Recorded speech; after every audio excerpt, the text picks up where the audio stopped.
수십 년간 세계 최고 부자 타이틀을 가졌던 만큼 엄청난 스트레스 역시 그의 몫이었던 빌 게이츠. 그가 인생 책 5권 중 하나로 꼽은 이너게임 오브 테니스의 이너게임 이론을 전설적인 코치 티머시 고레이와 의학 박사 2명이 무려 12년간 임상으로 검증한 효과적인 스트레스 코칭법. 이제 더 이상 화병으로 고생하지 마세요. 불안을 깔아앉히고 행복에 다가서는 마음의 힘. 지금부터는 당신이 행복해질 차례입니다. 오늘 소개할 책은 하루에 한 걸음씩 행복해지기입니다. 원제목은 더 이너 게임 오브 스트레스입니다. 지은이 티머시 고레이. 출판사는 나비스쿨입니다. 나비스쿨은 북튜버로 유명하신 책추남님께서 운영하시는 걸로 알고 있습니다. 제 채널 보실 정도면 책추남님은 당연히 아시겠죠. 저 역시 서평 이벤트에 참여해서 아름다운 손글씨 메모와 함께 소중한 책 한 권 기증받았습니다. 요즘 손글씨 보기 힘든데요. 정성이 느껴져서 너무 감사하단 말씀. 이 자리를 빌어드립니다. 이 책은 책추남님께서 하버드 유학 시절에 읽고 큰 힘이 되었다고 합니다. 저도 북경 필라델피아 등 해외에서 10년 정도 있었는데요. 언어도 잘 안 통하고 은근 대놓고 인종차별도 느끼고 특히 문화 차이가 커서 타향살이라는 것이 엄청난 스트레스더라고요. 역시 대한민국이 제일 좋구나 했습니다. 똑같은 상황은 아니더라도 살면서 받는 스트레스가 극심할 때 읽으면 많은 도움이 될 좋은 책입니다. 대한민국에만 있다는 화병이 결국 스트레스로 인한 것이니 오늘 이 책을 찬찬히 읽어보시고 스트레스를 근본적으로 풀어보시는 해법을 찾으시기를 바랍니다. 투자 대가들의 주식 투자 노하우는 정말 심플하고 간단합니다. 우린 그걸 망각하고 실천하지 못해서 그들처럼 되지 못한 것뿐입니다. 이제 때가 되었습니다. 오늘도 그들의 노하우를 다시 한번 상기하시고 부자가 되기 위한 정도로 안내해드리겠습니다. 한두 번 듣고 잘 실천했다면 이미 부자가 되어 있겠죠. 그러니 시간 나실 때 여러 번 듣고 체화하셔서 꼭 부자 되시기 바랍니다. 그리고 책을 매수하셔서 더 깊게 읽어보시고 자기 것으로 만드시면 더 큰 부를 얻으실 겁니다. 여러분의 미래를 응원하며 바로 출발하겠습니다. 지은이 소개. 티머시 고레이. 마음의 힘 즉 이너게임의 개념을 최초로 정립한 살아있는 코칭계의 전설로 불린다. 하버드 대학 재학 시절 테니스부 주장을 했다. 교직 생활 중 안식년을 맞아 테니스 지도를 하는 과정에서 진정한 마음의 힘을 활용하는 학습과 코칭의 새로운 방법인 이너게임을 발견했다. 1974년 저술한 첫 책, 마음의 힘과 테니스가 큰 주목을 받으며 이너게임 원리는 지난 50년간 스포츠뿐 아니라 교육, 예술, 의료, 기업, 경영 등 다양한 분야에 성공적으로 적용되어 왔다. 애플, 코카콜라, IBM, 롤스로이스 등 세계적인 기업들도 이너게임을 적극적으로 도입하고 있다. 본문. 불안에 관해 당신이 궁금해하던 모든 것. 불안을 느끼면 몸에 어떤 일이 생기나요? 뇌가 위협을 감지해 편도체나 해마에 경고합니다. 시상하부도 교감신경계와 뇌하수체, 신장 위쪽의 푸신을 자극하지요. 그 결과 스트레스 호르몬인 아드레날린과 코르티손이 생성됩니다. 이러한 호르몬이 분비되면 심장박 동수와 혈압이 상승합니다. 혈액이 먼저 근육으로 돌진하지요. 긴장 반응의 경우에는 반대 현상이 일어납니다. 심장박 동수와 혈압이 모두 내려가지요. 소화 시스템도 함께 움직입니다. 생사가 걸린 상황에서는 음식을 소화할 시간이 없다는 것을 몸이 이해하기 때문입니다. 그래서 혈액의 양을 감소시키고 소화효소와 타액을 줄여 소화 과정을 차단합니다. 이런 상황이 지속되면 면역 시스템이 약해지고 생식 기능이 감소합니다. 우리 몸은 똑똑해서 일시적인 위기 상황에 잘 대응합니다. 하지만 이런 대응은 온몸에 영향을 주기 때문에 길게 끌어서는 안 됩니다. 불안이 오래 이어지면 보호의 목적을 두었던 장치가 오히려 우리 몸에 해롭게 작용합니다. 긴장하고 있는지 어떻게 알 수 있나요? 해결하기 힘든 상황에 처하거나 불안감을 느낄 때 긴장 유발 장치가 활성화됩니다. 예를 들어 중요한 진단을 앞두고 대기실에서 의사를 기다리는 경우 등이 있겠지요. 이럴 때 나타나는 일반적인 징후는 심장이 빨리 뛰고 호흡이 가빠지며 겨드랑이에 땀이 나는 것 등입니다. 이러한 긴장 유발 장치는 우리의 선택과 상관없이 자동으로 활성화됩니다. 따라서 스스로 깨닫지 못하더라도 빠른 심장 박동, 가쁜 호흡, 땀으로 축축하게 젖은 옷 등이 느껴지면 자신이 긴장하고 있다는 것을 알 수 있습니다. 압박감을 느끼거나 긴장하게 되면 왜 불쾌한 느낌이 드나요? 우리 뇌는 배우자와의 언쟁말 안 듣는 아이, 고장난 장비, 촉박한 시간 약속 같은 평범한 상황에서도 위험을 감지합니다. 그래서 생명을 위협하는 상황과 동일한 장치를 작동시키지요. 이때 생성되는 호르몬은 우리 몸을 비상사태로 만들기 때문에 건강을 유지하는 기본적인 기능은 뒤로 밀려납니다. 소화가 되지 않고 면역력이 떨어지며 신경이 곤두서지요. 이런 일련의 과정들이 불쾌한 느낌을 들게 합니다. 이러한 불쾌감을 해소하기 위해 담배, 술, 카페인, 설탕, 각종 약물이 쓰이는 경우가 있습니다. 하지만 이런 것들은 일시적인 해결책일 뿐 오히려 상황을 악화시킬 수 있습니다. 불안과 관련된 만성적인 증상은 무엇인가요? 오랜 기간 지속적으로 불안을 느끼면 다음과 같은 증상이 나타날 수 있습니다. 뒷목이 당기며 어깨가 아프고 소화불량, 두통, 심장 두근거림, 가슴 통증, 피부 발진, 수면 장애, 피로 등이 나타납니다. 불규칙한 월경, 성기능 장애, 사고력 저하 등이 발생할 수도 있습니다. 또한 만성적인 불안은 당뇨병, 고혈압, 관절염, 전염병 등 모든 기저 질환을 악화시키곤 합니다. 불안이 필요할 때도 있지 않을까요? 사나운 개가 짖으며 뒤를 따라올 때, 위험한 사람으로부터 몸을 숨겨야 할 때, 가파른 경사를 내려가야 할 때, 갑자기 불이 났을 때, 불안에 의한 장치가 작동해 우리 몸을 비상 상태로 만듭니다. 덕분에 누구보다 빨리 달릴 수 있고 숨죽이며 가만히 있을 수 있으며 고도의 집중력을 발휘해 한 걸음을 내딛거나 솟아오르는 불길을 피할 수 있습니다. 하지만 이것은 짧은 순간에 폭발적으로 반응하여 목숨을 구하는 과정입니다. 따라서 이런 상태가 지속되면 몸에 무리가 가고 화학적 불균형이 발생해 건강에 해를 끼치게 됩니다. 불안이 질병의 원인이 되나요? 우리가 느끼는 불안은 질병을 유발합니다. 하지만 단일 요인이 원인으로 입증된 질병은 아직 없습니다. 그러나 긴장 유발 장치는 맥박, 혈압, 혈당을 높이기 때문에 고혈압과 당뇨, 심장 질환을 악화시킵니다. 과민성 대장 증후군, 대장염, 궤양, 위산 역류 등이 소화계 질환이 생겨날 수 있으며 면역체계의 약화로 감염성 질환에 취약해집니다. 만성 피로, 섬유근 육통, 천식 등의 원인이 되며 우울증과 불안, 강박장애와 알코올 중독 같은 심리적 장애 역시 불안의 영향을 받습니다. 만성적인 불안의 경우 신체 각 기관의 정상적인 기능을 방해하여 우리 몸의 균형을 크게 망가뜨립니다. 압박감이 줄어들면 건강에 확실히 도움이 되나요? 물론입니다. 압박감이 감소하면 건강이 좋아질 뿐 아니라 질병의 치료도 수월해집니다. 질병의 원인은 다양하지만 압박감이 줄어든 것만으로도 신체의 회복 속도가 빨라집니다. 건강을 챙기고 병을 예방하려면 잘 먹고 잘 자고 규칙적인 운동을 해야 합니다. 압박감의 감소는 이런 기본적인 활동을 원활하게 만들어 면역력을 높이고 신체 기능을 활성화시킵니다.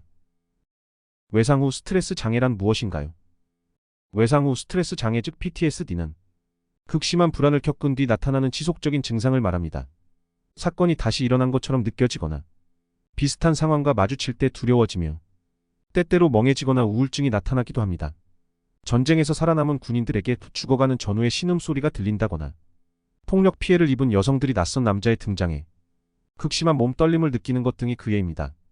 PTSD 증상을 완화하기 위해서는 새로운 마음가짐을 갖는 것이 도움이 됩니다. 이러한 반응이 바꿀 수 없는 과거의 사건에서 유발되며 나 자신과는 별개임을 이해하면서 치유가 시작됩니다. 과거의 경험이 우리 몸에 지속적인 영향을 준다면 어떻게 해야 할까요? 불안한 상황에서 평온함을 찾는 방법들이 우리를 도울 수 있습니다. 멈추기, 인생에서 주도권 찾기, 새로운 마음가짐, 입장 바꿔보기 등이 그것이지요. 마사지, 침술, 명상, 요가, 운동, 심리치료, 약물 처방 등도 증상을 완화시켜줍니다. 허버트 벤슨 박사가 쓴 이완 반응이라는 책에는 간단한 명상만으로 긴장을 풀 수 있는 우리 몸의 타고난 성향에 관한 이야기가 나옵니다. 또한 심리 변화를 다루는 최신 의학 이론에 따르면 우리 뇌 신경회로는 평생에 걸쳐 발달하며 현재의 경험이 과거의 불안을 초월하는 새로운 신경망을 형성할 수 있습니다. 남자와 여자는 불안에 똑같이 반응하나요? 최신 연구를 살펴보면 남성과 여성이 불안에 반응하는 방식이 서로 다름을 알 수 있습니다. 이는 다른 종의 생물에게도 광범위하게 나타나는 현상입니다. 대체적으로 여성은 맞서 싸우거나 도피하는 대신 친근감을 표시하여 화합하는 방식을 선택합니다. 이는 진화의 관점으로 볼 때 협력을 통해 자신을 보호하려는 반응으로 여겨집니다. 또한 여성은 불안의 세부 사항에 집중하는 반면 남성은 더 넓고 철학적인 관점을 취하는 경향이 있습니다. 이에 따라 갈등이 발생하곤 합니다. 남성은 여성이 큰 그림을 보지 못한다고 여기며 여성은 남성이 비현실적이라고 생각하기 때문입니다. 다행스럽게도 마음의 힘은 성별이 지닌 유의미한 차이에 상관없이 남녀 모두에게 적용이 가능합니다. 여기서 중요한 것은 불안한 상황을 해결할 선택권이 우리 스스로에게 있다는 사실입니다. 내적 지혜와 명료함으로 삶을 뒤흔드는 도전에 맞설 수 있는 자질을 우리는 갖고 있습니다. 힘겨운 상황에서 평온을 찾고 안정성을 추구하는 방법을 익히면 있는 그대로의 모습으로 현재를 온전히 누릴 수 있습니다. 불안의 참모습? 불안해서 살 수가 없어. 하루에도 수십 번씩 들려오는 말이다. 이처럼 우리는 매일같이 불안해한다. 화재, 홍수, 지진의 가능성에 몸을 떨고 휘발유 가격 생활비 해고의 위협에 시시각각 직면한다. 은행이 파산할까 봐 두려워하고 나날이 무너지는 건강도 근심거리다. 걱정이 일상이 된 세상에 살고 있는 것이다. 실시간으로 쏟아지는 소식도 우리의 마음을 어지럽힌다. 경제가 붕괴되고 아파트 가격이 반토막이 났다는 소식이 사방에서 들려온다. 테러와의 전쟁, 기아와 환경 파괴에 관한 뉴스도 낯설지 않다. 오늘 아침에 집에서 벌인 말싸움, 자식 키우기의 버거움, 과중한 업무, 아직 내지 못한 신용카드 대금, 때때로 엄습하는 투통, 눈과 귀로 밀려드는 세상사는 불안을 한층 가중시킨다. 불행한 사실을 언급하자면 불안은 줄어드는 법이 없다. 일단 이런 상황에 놓이면 행복은 어디론가 사라져버리고 쉽게 화를 내는 상태가 된다. 불안은 우리를 압박하고 그런 상태는 긴장을 가져온다. 그리고 그것에 익숙해진 나머지 압박과 긴장을 삶의 일부라 여기게 된다. 에드 한젤릭을 찾아온 환자가 한 번은 이런 말을 했다. 긴장이 없는 삶은 어쩐지 허전할 것 같아요. 압박감이 경쟁력을 드높인다고 믿는 사람도 많다. 코칭을 받겠다고 찾아온 이들 가운데 사업가들이 종종 이런 태도를 보인다. 성공하기 위해서는 싸워야 합니다. 긴장의 끈을 놓아선 안 되지요. 자신을 끊임없이 밀어붙여야 해요. 사실 이건 그 사람들만의 잘못은 아니다. 사회 전체의 문제다. 끊임없이 울려대는 휴대폰 4시간의 수면. 그러면서 쉴 새 없이 뿜어내는 아드레날린. 그런 사람들을 무조건 칭송하는 분위기가 만연해 있다는 사실을 누구도 부인하지 못할 것이다. 이런 상황에서는 불안이 성공의 일부로 여겨질 수도 있다. 그리고 그것이 위험 신호다.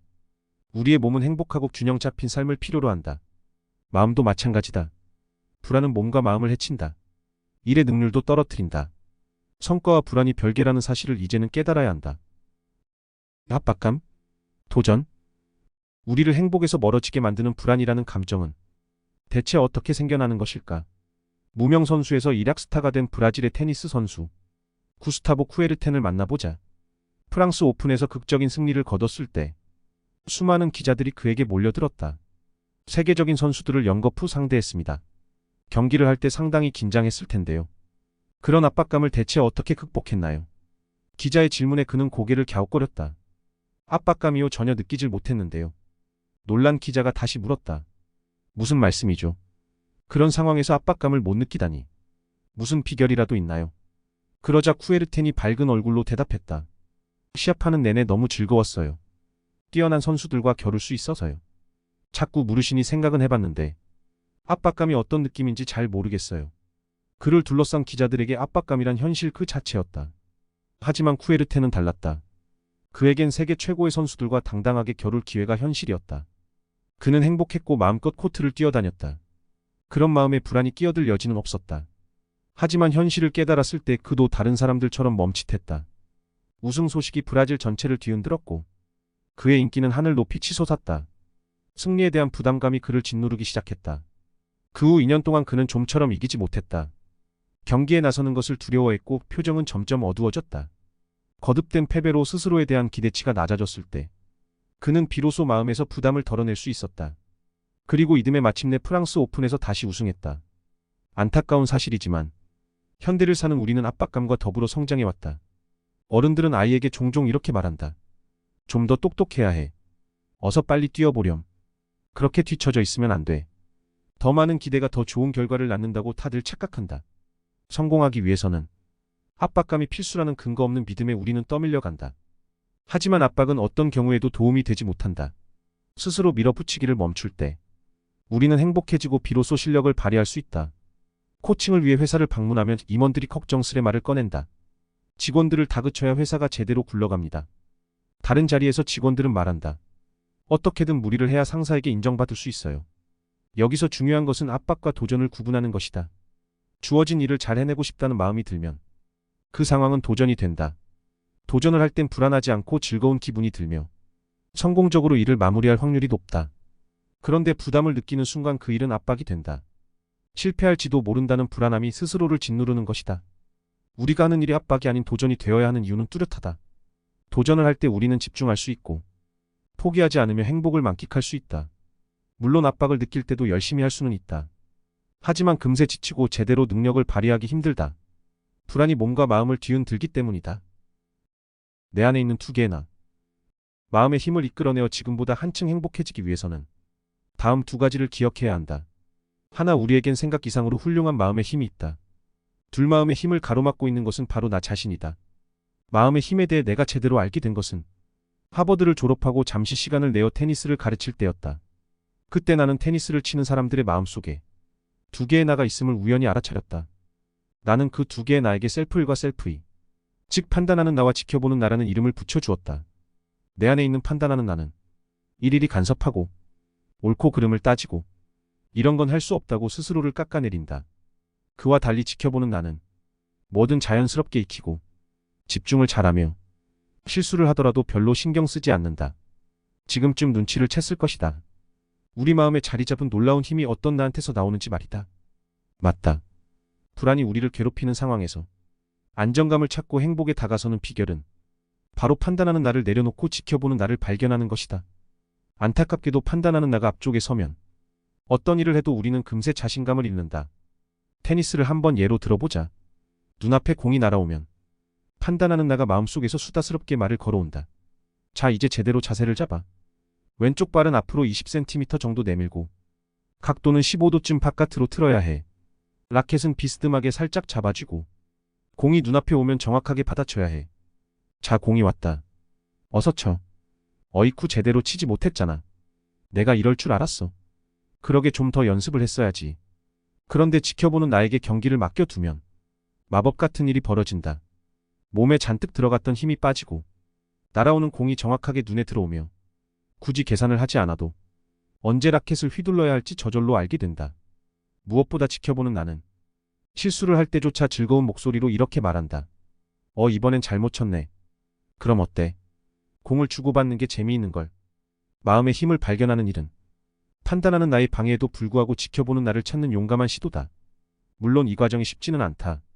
우리는 태어날 때부터 지금까지 판단하는 나가 우리를 올바른 길로 이끈다고 착각하며 살아왔기 때문이다. 사실 판단하는 나는 불안의 주범이다. 실수를 부끄럽게 여기고 잘잘못을 따지는데 급급해. 스스로를 자꾸 조급하게 만든다. 건강을 위협하고 마음의 평안을 깨트리는 상황에서 멀어지기 위해서는 우리 안에 존재하는 훌륭한 마음의 힘, 즉 지켜보는 나를 찾아내는 연습이 반드시 필요하다. 불안 유발자의 속삭임. 우리는 긴 시간 판단하는 나의 목소리를 들으며 살아왔다. 불안을 유발하고 긴장을 가져오는 판단하는 나는 우리 마음속에서 이렇게 속삭인다. 난 정말 바보야. 이런 걸 해낼 수 있을 리가 없어. 나는 한심해. 아무도 날 좋아하지 않을 거야. 아무짝에도 쓸모없는 존재가 바로 나야. 스스로를 이렇게 판단하는데 익숙해져 버린 우리는 아무런 저항도 없이 판단하는 나의 목소리를 받아들인다. 그리고 믿는다. 그게 전혀 사실이 아님에도 불구하고 커지는 두려움. 판단하는 나의 또 다른 특징은 최악의 상황을 예상하는데 매우 능숙하다는 것이다. 어느 날 당신이 목에 있는 아주 작은 혹 하나를 발견했다고 가정해보자. 처음엔 별 일 아니라고 여긴다. 하지만 얼마 지나지 않아 수만 가지 부정적인 가능성이 마음속에 떠오르기 시작한다. 판단하는 나가 생각을 지배하기 시작한 것이다. 어느새 두려워지고 상상할 수 있는 온갖 병의 이름을 검색하는 동안 당신의 손은 떨리기 시작한다. 두려움은 그 자체로도 강력한 힘을 지닌다. 생각을 얼어붙게 만들고 추측의 소용돌이에 빠지게 한다. 그 혹이 연고 하나로 치료할 수 있는 단순한 증상임에도 불구하고 말이다. 여행을 떠난 한 사람을 떠올려 보자. 여기저기 힘차게 걸어 다니던 그 사람은 문득 한쪽 발에 극심한 통증을 느낀다. 무슨 일이지? 관절염에 걸린 건 아니겠지. 아니면 더 심한 병인가? 아픔은 점점 심해지고 비상약으로 챙겨온 진통제를 먹어봐도 별다른 차도가 없다. 이제 심각한 상상이 여기저기 촉수를 뻗는다. 암일지도 몰라. 여행은 물론이고 내 인생도 이제 끝인 거야. 잔뜩 얼굴을 찌푸린 채 절뚝거리는 그 사람을 보고 동료 여행자가 말을 건넨다. 왜 그래요? 발이 아파요. 신발을 한번 벗어보지 그래요. 그 사람은 길가에 놓인 낡은 벤치에 기대앉아 한쪽 신발을 벗는다. 그러고는 곧 알아차린다.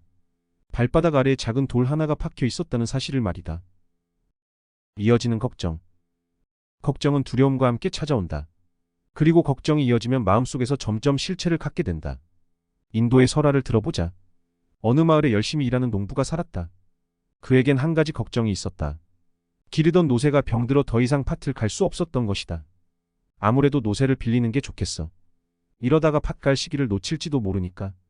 집을 나서며 그의 마음속에 문득 걱정이 떠올랐다. 혹시 이웃 사람이 날 탓하면 어쩌지? 왜 노새를 제대로 돌보지 않았느냐고 하면서 말이야. 밭 사이로 난 길을 걸으면서 걱정이 이어졌다. 비난을 할지도 몰라. 나 같은 사람은 노새를 빌릴 자격이 없다고 하겠지. 이웃집 때문에 가까워졌을 때 그의 걱정은 극에 달했다. 분명히 이렇게 말할 거야. 나같이 한심한 사람한테는 노새를 절대 빌려줄 수 없다고 말이야. 그렇게 이웃집 문 앞에 다다랐을 때 그는 문득 화가 났다. 아니 자기가 뭔데 날 나쁘게 말하는 거지. 문이 열리고 이웃이 모습을 드러냈을 때 그는 버럭 소리쳤다. 자네, 나한테 대체 왜 이러는 거야? 목소리 구별하기. 판단하는 나와 지켜보는 나의 목소리를 구분하기 힘들 때가 있다. 어려운 일을 앞두고 있을 때 특히 그렇다. 두려움은 매우 정상적인 감정이다. 자신의 능력을 넘어서는 일 앞에서 누구든 불안해한다. 이럴 때 마음속의 목소리를 구분하는 기준은 바로 의미다. 만약 그 말에 부정적인 의미가 담겨 있다면 판단하는 나의 목소리일 가능성이 크다. 이건 도저히 할 수 없어. 실패하면 비난을 받을 거야. 사람들이 나를 싫어하게 될까 봐 두려워. 그런데 실패에 대한 두려움에도 불구하고 그 안에서 배움을 찾는다면 10중 8구 지켜보는 나의 목소리다. 나도 두렵긴 해. 이건 쉬운 일이 아니니까. 하지만 실패해도 그 경임이 깨달음을 줄 거야. 충분히 시도해 볼 가치가 있어. 차분히 앉아서 생각해보자. 마음속에서 판단하는 나의 목소리가 들려올 때 어떤 말을 건네면 좋을까? 몇 가지가 떠오른다면 그 말을 잘 기억해두자. 머지않아 써먹을 기회가 있을 테니 말이다. 평온을 부르는 암호. 우리 집 정원에는 나무 덤불이 있다. 매년 봄 참새가 그곳에 둥지를 틀고 알을 낳는다. 갓 부화한 새끼는 무척 작다. 새끼가 어느 정도 자랐다 싶으면 예외 없이 매가 들이닥친다. 그러면 참새는 미친 듯이 소리치며 날아다닌다. 그게 자연의 섭리인 걸 잘 알지만 가끔은 이렇게 외치고 싶다.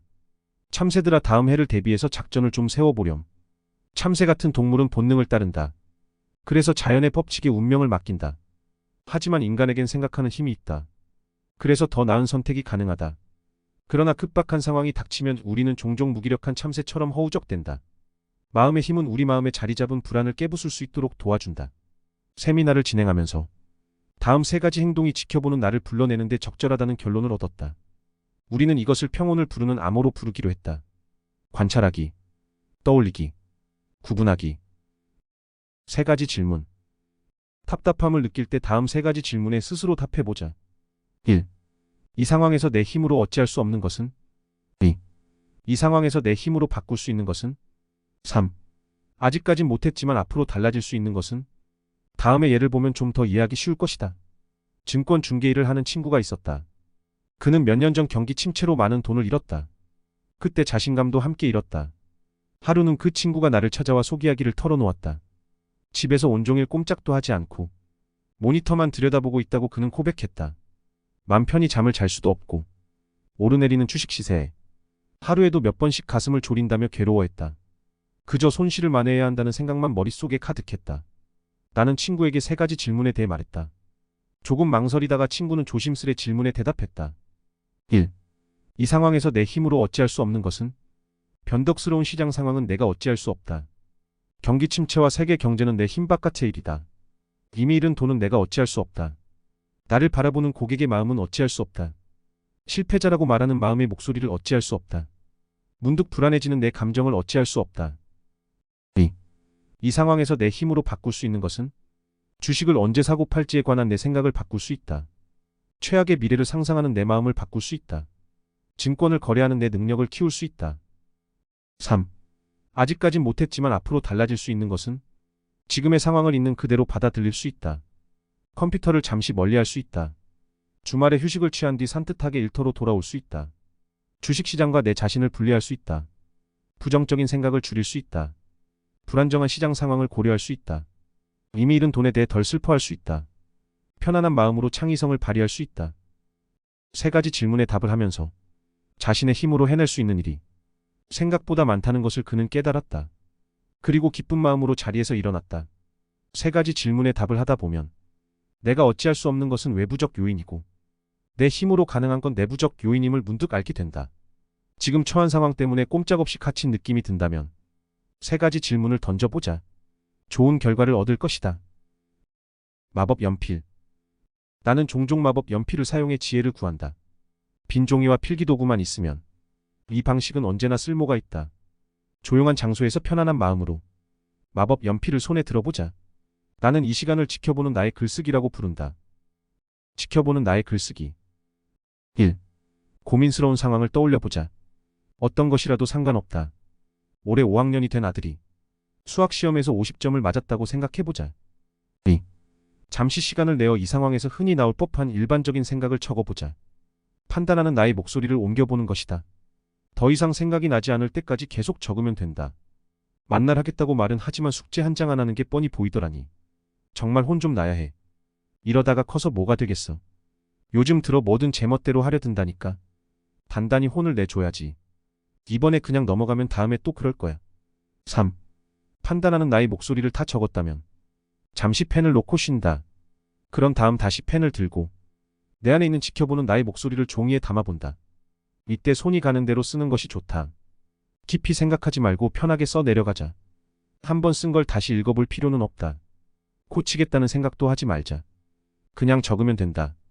아이로 산다는 게 쉽진 않을 거야. 하고 싶은 것도 많고 무엇보다 공부하는 시간은 영 재미가 없으니까. 숙제를 미뤄두고 TV를 보고 싶어 한다고 해서 아이가 나쁜 건 아니지. 누구나 그럴 수 있잖아. 놀 땐 실컷 놀고 공부할 땐 집중하기 쉬운 환경을 만들어줘야겠어. 본인이 더 속상할 텐데 점수 때문에 혼을 낼 필요는 없지. 이렇게 두 가지 목소리를 종이에 담아보면 판단하는 나와 지켜보는 나의 생각을 뚜렷하게 구분할 수 있다. 한 번은 국제적인 회의에서 이 방법을 사용했다. 여러 나라의 회계사가 모인 자리였는데 각자가 쓴 지켜보는 나의 글쓰기를 발표할 시간을 가졌다. 그때 동유럽에서 온 회계사가 조용히 자리에서 일어났다. 그는 부끄럽다고 말하며 자신이 쓴 글을 읽기 시작했다. 그가 써낸 것은 아름다운 시였다. 그 자리에 있던 모든 사람들이 큰 감동을 받았다. 지켜보는 나는 이렇게 놀라운 일을 해내곤 한다. 나이 들어감에 대한 고찰.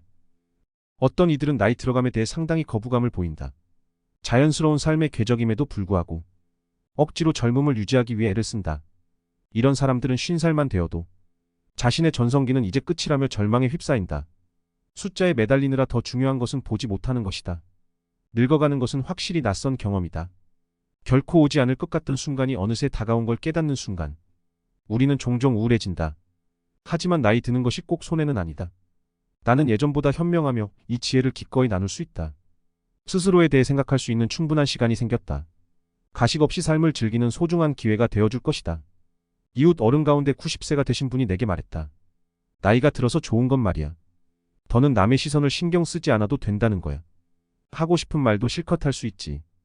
두려움을 내려놓고 세상을 똑바로 바라볼 수 있다는 것. 나이 듦이 우리에게 주는 가장 큰 선물이다. 젊음의 의미.